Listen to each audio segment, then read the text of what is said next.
अरे शादी होगी तभी ना बाल बच्चा होगा।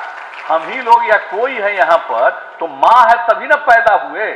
माँ के बिना पैदा हुए, बिना स्त्री के बिना पैदा हुए। लड़का लड़का शादी कर लेगा तो कोई पैदा होगा? उन्हीं लोगों के करने के चलते शराबबंदी की बात शुरू हुई, जो उन लोगों ने मांग किया 95 में, और 96 से हम लोगों ने लागू किया। तो एक एक चीज के लिए किया। इसलिए तो महिलाओं के लिए पढ़ना और उनको जागृत रहना, और यहां पर आप लोग भी इन सब विषयों की भी चर्चा कर रहे थे, ये बड़ी खुशी की बात है। उपदेश दीजिए कि ठीक ढंग से रहो, एक दूसरे के प्रति प्रेम का भाव रखो और ठीक ढंग से काम करो, ये सब लोगों को कहिएगा। यही हमारा आग्रह है। और खूब आगे बढ़िए, खूब पढ़िए। आप जितना आगे बढ़िएगा उतना ही तेजी से बिहार आगे बढ़ेगा। महिलाओं की ही मांग थी, तभी तो हम लोगों ने शराबबंदी लागू किया, और उसके बाद फिर दहेज प्रथा और बाल विवाह के खिलाफ भी अभियान शुरू किया।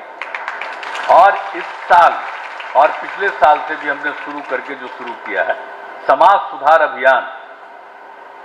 एक तो दहेज प्रथा और बाल विवाह, इसको लेकर के भी लोगों के बीच में काफी तेजी से ताकि हो। अब लड़की को शादी करने के लिए कोई दहेज लेगा, इससे बढ़कर के तो कोई फालतू चीज है ही नहीं। अरे शादी होगी तभी ना बाल बच्चा होगा। हम ही लोग या कोई है यहाँ पर, तो माँ है तभी ना पैदा हुए। माँ के बिना पैदा हुए, बिना स्त्री के बिना पैदा हुए। लड़का लड़का शादी कर लेगा तो कोई पैदा होगा? तो आप बताइए, शादी करते हैं तो आपको बाल बच्चा होता है, और उससे शादी करने के लिए आप दहेज लीजिएगा। इससे बढ़कर के कोई दूसरा चीज अन्याय नहीं है। और ये पूरा का पूरा अभियान चला रहे हैं। और हम लोगों ने तो कह दिया कि अगर कोई शादी करेगा, लिखेगा कि भाई दहेज नहीं लिया है, तभी उसके यहां शादी में जाएंगे। अगर नहीं रहेगा, अगर दहेज लेगा तो उसके शादी में। सब लोगों को कहा है, और चारों तरफ हमने महिलाओं को, और किस तरह से जीविका समूह हम लोगों ने बनाया, महिलाओं को कितना आगे बढ़ाया, स्वयं सहायता समूह में कितना कम, और जो कुछ भी हम लोगों ने जीविका समूह शुरू किया, अब कितना बढ़िया जो जीविका समूह हम लोगों ने बनाना का नामकरण किया। अब इतना अच्छा हुआ कि उस समय की जो केंद्र सरकार के लोग आए देख के कहे बड़ा अच्छा है, ये तो जीविका समूह, यहाँ और नाम दे दिया देश भर में आजीविका समूह। आजीविका का मतलब कि बिहार की जीविका ही देश भर में आ जाए, वही ना आजीविका है। तो एक एक चीज जो यहाँ हुआ, और सब लोगों को हम ये अभियान उन्हीं लोगों के करने के चलते शराबबंदी की बात शुरू हुई, जो उन लोगों ने मांग किया 95 में, और 96 से हम लोगों ने लागू किया। तो एक एक चीज के लिए किया।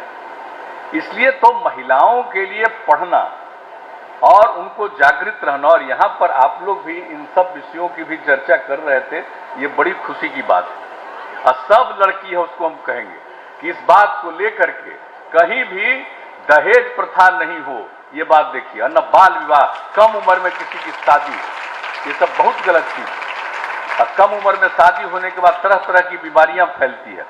तो ये सब चीजों को निश्चित रूप से पढ़िए, खूब खूब आगे बढ़िए, लेकिन जरूर लोगों के बीच में जब कभी भी जाइए तो लोगों के बीच में इन सब चीजों की भी चर्चा करिए, तभी समाज आगे बढ़ेगा। और अब आप समझ रहे हैं कि हम लोगों के यहाँ भी स्थिति सुधर रही है। अब कितना ज्यादा, और एक एक काम के लिए जो हम लोग कर रहे हैं, तो हम लोग भी तो चाहते हैं कि भाई यही तक ही नहीं कि सिर्फ +2 तक पढ़े, उसके आगे पढ़े। पहले कम थी, अब फिर बढ़ी है, और उसके लिए जो हम लोगों ने योजनाएं शुरू की है। और हम लोगों का तो लक्ष्य है कि 30 तक कम से कम जाए। देश में 24 था, हम कह रहे हैं 30 तक जाने के लिए हम लोग कोशिश कर रहे हैं। तो इसके लिए जितना भी सहयोग की जरूरत होगी, और इस कॉलेज के विकास के लिए और भी जो करना है, अब यहाँ की प्राचार्य ने मांग की है, तो निश्चित रूप से इसको करा दिया जाएगा। आप लोगों को भी और इसको ठीक ढंग से और खूब बढ़िया से पढ़िए, और आपस में एकदम बिल्कुल प्रेम का भाव रखिए, और समाज में भी सबको उपदेश दीजिए कि ठीक ढंग से रहो, एक दूसरे के प्रति प्रेम का भाव रखो और ठीक ढंग से काम करो। ये सब लोगों को कहिएगा, यही हमारा आग्रह है। और खूब आगे बढ़िए, खूब पढ़िए। आप जितना आगे बढ़िएगा उतना ही तेजी से बिहार आगे बढ़ेगा और वह भी देश के विकास में योगदान करेगा। इसलिए आज के अवसर पर आकर के आप लोगों के बीच में बहुत खुशी हुई और जो मुझे व्यक्तिगत प्रसन्नता हुई कि उस दिन की जो मांग है आज हुआ और उसके उद्घाटन करने का अवसर मिला, ये मुझे बहुत खुशी हुई है। इसलिए मैं आप सब लोगों को हृदय से धन्यवाद देता हूं और इतना मैं आश्वस्त करता हूं कि जब तक हम हैं तब तक सबके विकास के लिए और कल्याण के लिए ही हम काम करते रहेंगे, दूसरा मेरा मकसद नहीं रहता है। तो इन्हीं शब्दों के साथ आप सब लोगों को बहुत बहुत धन्यवाद देते हुए मैं अपनी बात समाप्त करता हूं।